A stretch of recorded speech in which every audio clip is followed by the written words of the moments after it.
Esses dias eu fiz um post aqui falando sobre as mulheres que têm filhos com Dom Juan de merda. E acredito que seja essa a situação mais difícil de todas as mulheres que passam por abuso, porque na verdade você tem um vínculo constante. E o fato de ter filhos faz com que você se sinta ainda mais culpada, porque não apenas quando nasce uma mãe, nasce uma culpa, mas quando esse filho tem um pai que é manipulador, que é mentiroso, que usa os próprios filhos contra a mãe, que bate na mãe, enfim, todas as situações que a gente já sabe, me contem aqui qual é o caso de vocês. Quando tem filhos com uma pessoa abusiva, a culpa se soma. A culpa se soma porque você pensa, como é que eu pude ter tido filhos com essa pessoa? Como é que eu pude fazer, colocar uma vida no mundo vinda através de uma pessoa assim? Como fazer para que meu filho não tenha essas características, não assuma essa personalidade do pai? As responsabilidades parecem muito maiores porque você acaba assumindo tanto a sua parte como mãe, quanto a parte do outro como pai, e ainda um pai dessa forma, ou seja, você precisa proteger o próprio filho do pai.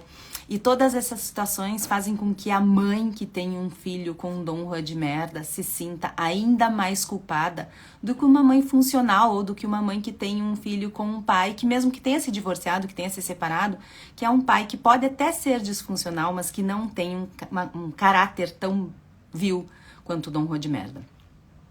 Explicado esse contexto inicial, eu falei para vocês li aqui algumas frases do meu 5º livro, Seja um Assunto que Você Domina, que vai falar muito sobre autoconsciência, inteligência emocional, autoconhecimento, e tem uma parte dele que fala só sobre ter filhos com uma pessoa assim, ou sobre a inteligência emocional na criação dos filhos. Eu vou ler uma partezinha para vocês e vou deixar essa live gravada para vocês acessarem depois com mais calma, tá? Vamos lá.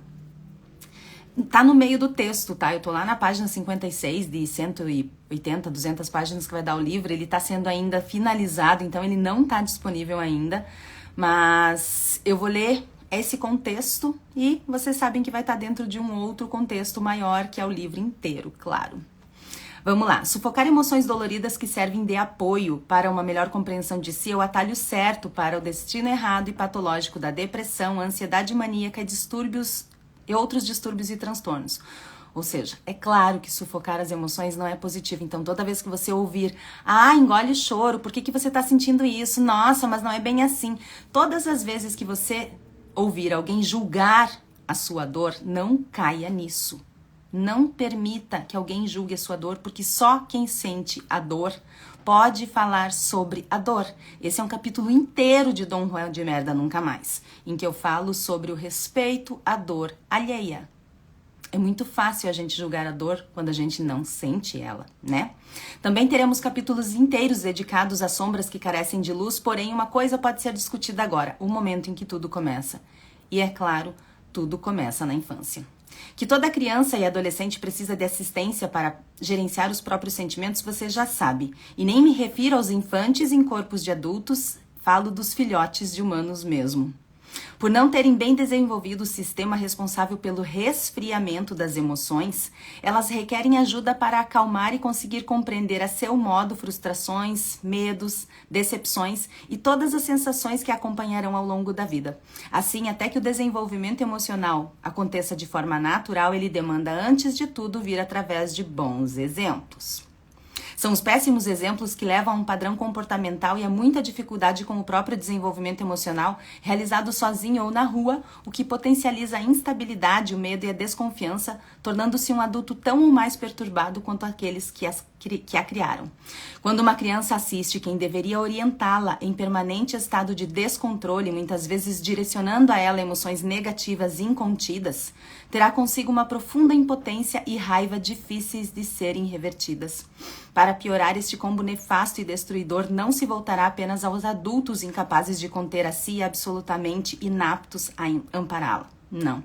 A mente infantil se nega a nutrir sentimentos ruins por aquele que pensa dever amor e devoção e volta toda a aversão para si mesma, acreditando ser merecedora de qualquer maltrato.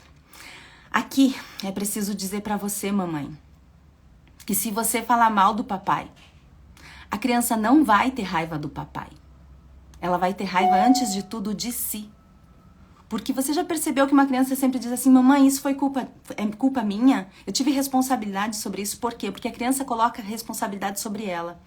E toda vez que você fala mal do pai, por mais que seja um Dom Juan de merda, a criança vai achar que ela é culpada por isso. E aí começam as culpas da mãe serem divididas com as culpas dos filhos. Aliás, deixa eu refrasear para não ficar ruim. O sentimento da mãe de se sentir culpada por ter tido um filho, por ter colocado um filho, por não saber como criar esse filho, como proteger esse filho desse pai Dom Juan de merda, é dividido com esse filho, porque o filho vai assumir esse sentimento de culpa, ao invés de culpar o pai, vai culpar a si. Ouve o resto. Isso significa que muito antes de odiar os pais, os filhos odiarão a si. Sim, antes de culpar o pai abusador, a filha culpará a própria existência. Só depois, e se compreendida a situação, é que os sentimentos se voltarão a ele. Essa é a raiz de todo mal. O despreparo emocional dos pais cria filhos que se odeiam, se culpam e se desprezam. E onde primeiro nasce o ódio, a culpa e o desprezo, há um trabalho hercúleo para tornar a terra fértil novamente para o autorrespeito, o amor próprio, a noção de merecimento e a compreensão da importância de saber dizer não. Agora deixa eu te dizer, se você, mamãe, não cuidar de você primeiro, se você permanecer com esse pai abusivo, só para que o filho não sofra as consequências de uma separação, se você ficar falando mal desse pai abusivo, se você tentar jogar a verdade na cara dessa criança, ela vai se voltar contra você e contra o pai, mas antes disso ela vai se voltar contra ela mesma. Por isso é importante que você, mamãe, trabalhe a sua inteligência emocional para poder dar apoio para essa criança. E você precisa estar bem. E se você tá casada com Dom Juan de merda, você não vai ficar bem. Se você não tem ajuda terapêutica de uma pessoa que entenda a sua situação, você não vai ficar bem. Se você não contratar um advogado que entenda como um Dom Juan de merda se separa, porque ele é vil, ele é baixo, ele é torpe, ele vai usar a lei até contra você, vai usar seus filhos contra você, vai usar sua família contra você, vai usar seus amigos contra você, vai usar tudo que ele puder e muito mais. E vai estar sempre fora da lei enquanto você está fazendo tudo certinho. Você não vai conseguir fazer o bem para o seu filho. Uma mãe só consegue fazer o bem para o seu filho quando ela está bem. A gente só consegue fazer o bem pelos outros quando nós estamos bem. É impossível, impossível. Você não consegue salvar alguém quando você quando a pessoa tá se afogando no mar se você não sabe nadar. Se você não tem conhecimento emocional, inteligência emocional suficiente para ajudar, adquira. Vá atrás de ajuda terapêutica de uma pessoa que entenda do abuso, tá? Porque se for uma psicóloga, uma terapeuta, um psiquiatra que não entenda como funciona a mente do Dom Juan de merda, vai julgar você. E aí não vai ajudar, porque daí você já tá contra você mesma, né? Você já tá pensando tudo aquilo que você pensa quando você tá pra se separar do Dom Juan de merda ou quando você tá com o Dom Juan de merda. E aí? É mais uma pessoa pra julgar você, é uma pessoa que deveria te ajudar. Calma, seja cuidadosa com você. Seja carinhosa com você. E só então você vai poder fazer o que você faz por si pelos seus filhos. Sem esquecer que excesso de amor e proteção também criam Dom Juan de merda, tá? Saiba dizer não. Olha o que eu falei aqui no finalzinho dessa parte. Vamos continuar? Por outro lado, agora vem a parte boa. São os bons exemplos que as tornam mais confiantes, as crianças, né, os filhos, e portanto menos propensas à agressão física ou verbal, adquirindo maior competência perante as dificuldades e até traumas e perdas. Crianças se recuperam bem mais rápido do que nós, desde que os adultos deem força para elas. Vai por mim. Além de desenvolverem sociabilidade e flexibilidade, que proporciona mais possibilidades de se saírem melhor com o passar dos anos, crianças capazes de lidar com os próprios arroubos, quando elas se perdem, né? Quando elas se descontrolam, invariavelmente vieram de famílias com alguma estrutura funcional. Pais ou responsáveis com inteligência emocional em desenvolvimento, não apenas, olha o que eu falei, em desenvolvimento. Gente, nós somos analfabetos emocionais.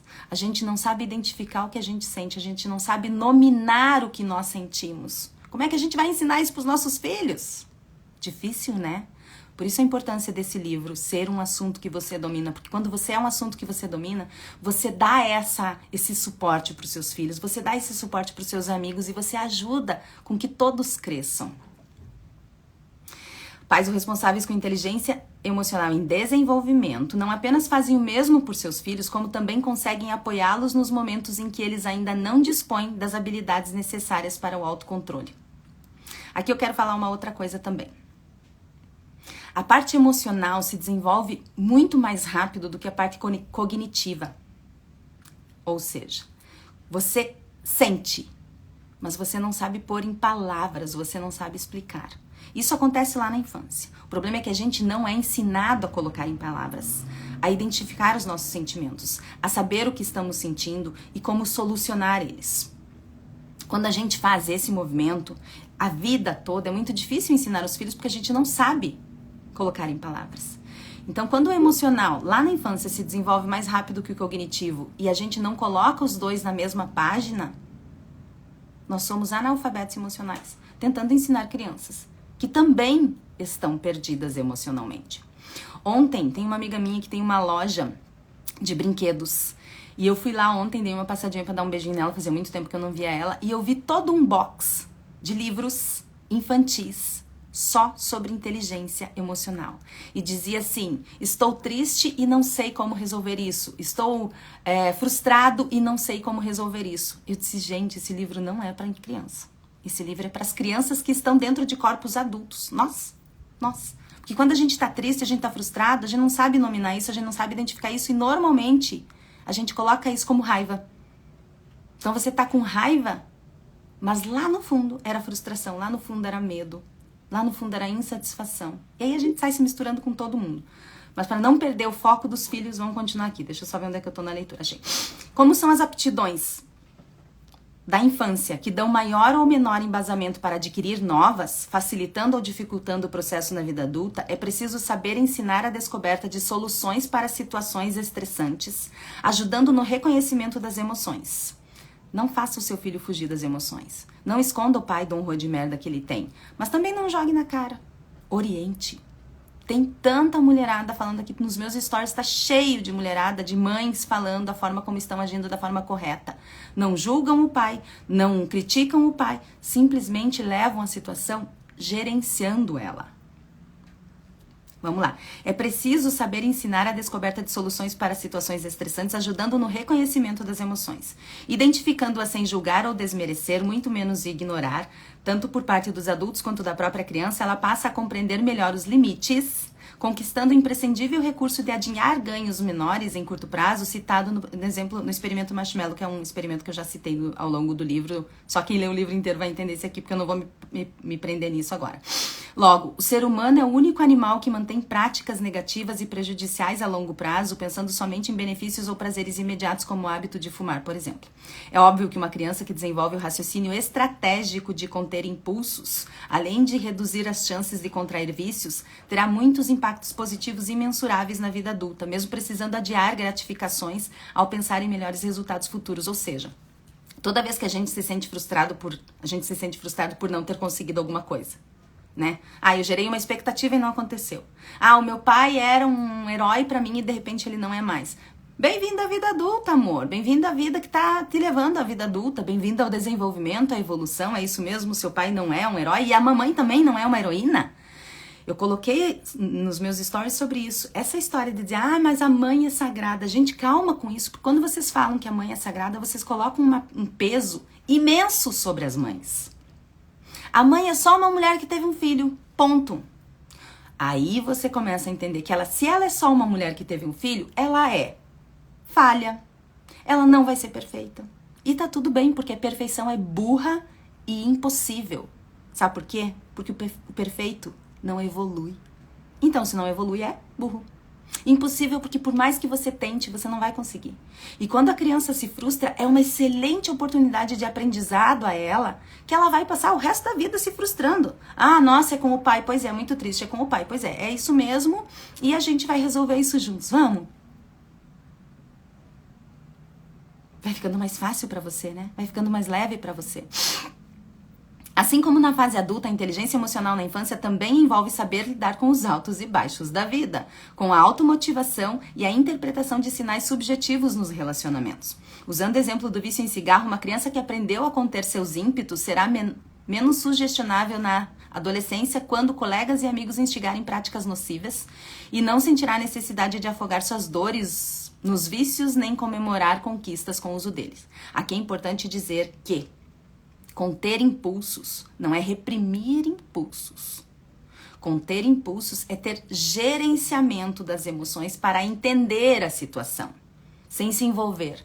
Sabe aquela briga de cachorro que acontece na rua? Que de repente vem 2, de repente vem 3, 4, 5, e daí você já não sabe mais o que é cachorro. Daí vem uma vizinha batendo com a vassoura, tentando separar os cachorros. Aí a vizinha, cachorro, vassoura, vizinho, cachorro, vassoura. Aí de repente vem outro tentando puxar o cachorro pelo pé. Aí é vizinho, vizinha, cachorro, vassoura. Você já não sabe mais o que é isso. Esse é um bolo emocional que você precisa, quando você está vendo que você vai entrar nessa confusão toda, se afastar. Se afaste disso sem reprimir. E ajude o seu filho a observar sem reprimir. Permita que ele sinta. Ele vai sentir, ele vai ficar triste, ele vai se frustrar. Isso não é ruim. Gente, a tristeza faz com que a gente faça um mergulho para dentro lindo. A frustração faz com que a gente entenda que conter impulsos a gente pode ter um ganho maior no futuro. Se ele tem um Dom Juan de merda como pai, faça dessa situação um aprendizado fantástico para essa criança. Sem proteger demais. E sem julgar demais. Seja suporte. É isso que a mãe é. Deu. Ponto. É uma mulher que teve um filho e que precisa ser suporte daquela criança. Lembrando que você não é responsável pelas atitudes desse filho pro resto da vida, tá? Se ele se tornar um Dom Juan de merda, pois é, sinto muito, faz parte da vida. Você não é responsável por isso. Você só tem 50% de chance de acertar com essa criança. Porque os outros 50% é um Dom Juan de merda. Admita a sua incompetência. Você não é perfeita. A sua impotência, você não é Deus, você não é salvadora. E não, você não é sagrada só por ser mãe.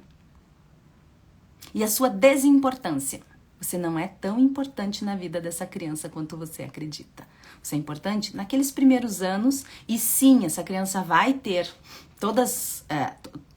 vai ter você como exemplo, mas não é só você. Ela vai ter toda uma sociedade, todas as amizades e tudo depois como exemplo. Prepare essa criança para ir para a vida. E depois reza. Agora eu quero ver se eu vou ser cancelada pelas psicólogas de plantão que estão por aqui. Vamos lá. Onde é que eu tô? Não sei. Vamos ver.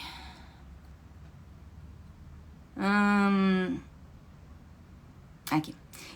Contudo, a melhor e mais efetiva forma de aprendizado é o ensino. Isto é, a prática beneficia a ambos, tanto o pai quanto os filhos, e ainda que não seja possível dar o que não se tem, os filhos aprendem pelo exemplo das lições e não pela teoria delas. Por melhor explicadas que sejam, ou seja, se você não sabe explicar, seja exemplo. Cuide de você. Pratique exercício físico, cuide da sua alimentação, cuide dos seus amigos, cuide do seu trabalho, cuide da sua casa, dos seus filhos, e você não vai ter tempo para um Dom Juan de merda abusador e você vai ser exemplo para o seu filho através de cuidar de si. Combinado? Vamos lá. Além disso, é oportuno lembrar que o tempo passa rápido não apenas para que ele seja melhor aproveitado, como também estejam os pais preparados para a influência externa aumentada aos poucos, tanto no convívio social, mas principalmente na escola. Afinal, os filhos não amarão seus pais incondicionalmente para sempre. Os filhos não amarão os pais incondicionalmente para sempre. Nem você, nem o Dom Juan de merda. Em algum momento, esse filho vai ver que você é falha e vai ver que o Dom Juan de merda também é um Dom Juan de merda. E aí? Olha a nossa impotência. Difícil, né? Eu sei. Mas é assim. E encarar os fatos, encarar a realidade faz com que a gente olhe para a solução e não para o problema. E já que a intervenção social será cada vez maior na vida acadêmica, tanto na infância quanto na adolescência, período em que o desenvolvimento emocional está a pleno vapor, nada devia ser mais óbvio do que ajudar os pais e inseri-lo ao plano obrigatório de ensino fundamental. Aqui é uma crítica minha, e médio, uma crítica minha para que as escolas implementem a inteligência emocional dentro delas. Aliás, na verdade, aqui vai estar dentro das escolas, no casamento, nas empresas, na sociedade, porque só quando a gente aprender a falar a língua das emoções, que nós nos tornemos alfabetizados emocionalmente, que a gente vai conseguir realmente ser uma sociedade. Porque até então, é a briga do cachorro, né? Aquela que eu falei há pouco. Essa live vai ficar salva, tá? Então, quem quiser assistir ela inteira, depois entender o contexto aqui, eu expliquei no início que isso aqui é a leitura de Seja um Assunto que Você Domina, meu 5º livro que tá sendo finalizado agora, daqui uns dias vai ser lançado, e que fala da inteligência emocional na infância, tão importante para mães que tiveram filhos com Dom Juan de merda. Isso também atuaria num espaço em que o desempenho quantitativo é visto como um diferencial exigido, medido e premiado. Lá na escola é muito mais forte a inteligência cognitiva, né? A gente se preocupa tanto em aprender, em ensinar a escrever, a somar e não a sentir. Aqui eu falo da escola, vamos ver se tem mais alguma parte aqui para os pais.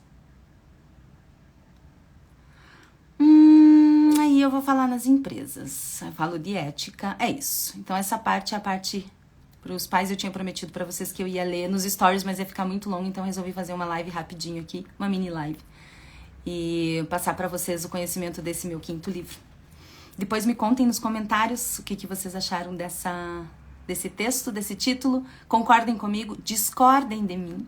Este é um espaço aberto para as pessoas poderem discordar. Eu não tenho verdade absoluta e não tenho necessidade nenhuma de ter verdades absolutas. Sou uma mulher passível de erro e tô de bem com os meus próprios erros, ainda que atue neles para melhorar. E você? Como é que tá fazendo? Não esquece que Dom Juan de Merda Nunca Mais é um livro que fala de forma responsável sobre irresponsabilidade afetiva, mas não está necessariamente relacionado só ao relacionamento amoroso. Fala do abuso na sociedade, como a gente tá numa sociedade de uma cultura muito fortemente abusiva, né? A gente passa pelo abuso o tempo todo. E o meu livro tem uma frase que diz: o que é visto não pode mais ser desvisto, porque depois que você lê o livro, você começa a identificar o cheiro de merda de pessoas abusivas e situações abusivas de longe. Por isso a importância de adquirir o livro e vacinar-se de vez contra pessoas e situações abusivas. Quer adquirir o livro? Corre no link da bio ou então no direct, me chama. Quem cuida deste Instagram sou eu, Miranda Eli, a autora do livro. Vou falar com você lá, vai ser um prazer. Ah, mas eu não tenho R$35 para dar pro livro. Gente, se você não tem R$35, eu acho difícil, mas tudo bem. Não tem? Me pede um manuscrito, que o manuscrito é gratuito e eu te mando lá pelo link da bio também, porque ele vai em PDF. São só as primeiras páginas. E essas primeiras páginas falam de como se formou a mente abusiva lá na infância, mais ou menos como tá aqui, só que aqui a gente tá falando de inteligência emocional desenvolvida, ou do desenvolvimento dela. Pro Dom Juan de Merda é subdesenvolvida, ou seja, ele não consegue atingir esse patamar aqui nunca, jamais, e vai em busca de outras pessoas para isso. Como que funciona isso? Como é que era a criação do pai, da mãe? Quem era esse pai? Quem era essa mãe? Como que isso se deu? Como ele se desenvolve ao longo da vida adulta? E quando adulto, quem ele escolhe para abusar? Como ele escolhe para abusar e como ele abusa? E aí aparece todas as fases do gaslighting, todas as ferramentas de merda usadas pelo Dom Juan, o tratamento de silêncio, tudo a respeito disso, o gaslighting, todas as fases do gaslighting. Também vai ter como você se livrar do Dom Juan de Merda, ou seja, a pedra cinza, que é quem tem filhos ou quem tem algum vínculo com o Dom Juan de Merda, o contato zero, como fazer isso de forma efetiva, eficiente e eficaz para você, e como se libertar do cheiro de merda de vez. E não só isso, como identificar esse cheiro depois para você não cair em novas situações abusivas. Ah, mas eu não tenho R$35 e queria ter acesso ao conteúdo inteiro. Para você ver que eu não tô aqui só para vender livro. Eu li o livro inteiro para você, como eu li esse textinho aqui, esse trechinho do Seja um Assunto que Você Domina. Eu li o livro Dom Juan de Merda Nunca Mais inteiro para você, de graça, nos destaques da bio. Corre os destaques, lá onde tem aquelas bolinhas da bio do Instagram, sabe? Vai até o final, vai até um pedaço lá onde tá Live Book. É o livro inteiro lido de graça para você não ter desculpa de merda para continuar num relacionamento abusivo. E para você saber identificar o cheiro de merda de longe, de outras situações ou outras pessoas abusivas, caso elas apareçam na sua vida, e vai por mim. Elas vão aparecer. E lembre-se, não julgue quem tá numa situação assim. Se você não puder acolher, se isso disparar gatilhos em você e você tiver que julgar, porque só julga quem tem gatilhos disparados, procure um terapeuta. E de toda forma, não esqueça dos 3 pontos básicos para você se ver livre de qualquer situação abusiva. Terapia. Se você tiver com a pessoa, um advogado para te ajudar, porque ele vai jogar sujo e ele vai jogar com merda na mão. Ninguém é mais sujo do que um Dom Juan de merda quando é pego e é desmascarado. E leia o meu livro. Conto com você e não esquece, estou esperando você do lado de cá do abuso. É lindo demais. Só vem.